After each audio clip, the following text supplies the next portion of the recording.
Hadirin dan hadirat yang dirahmati Allah Subhanahu wa taala. Allah Subhanahu wa taala mengingatkan kita dalam firman-Nya. A'udzu billahi minasy syaithanir rajim. Bismillahirrahmanirrahim. Wa ma hayatud dunya illa la'ibun wa lahwun wa darul khair. Wa lilladzina yattaqun afala ta'qilun.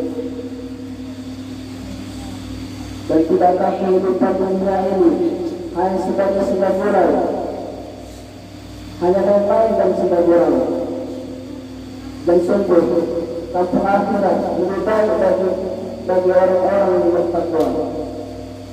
Al-An'am ayat 32. Hadirin yang dirahmati Allah Subhanahu wa taala.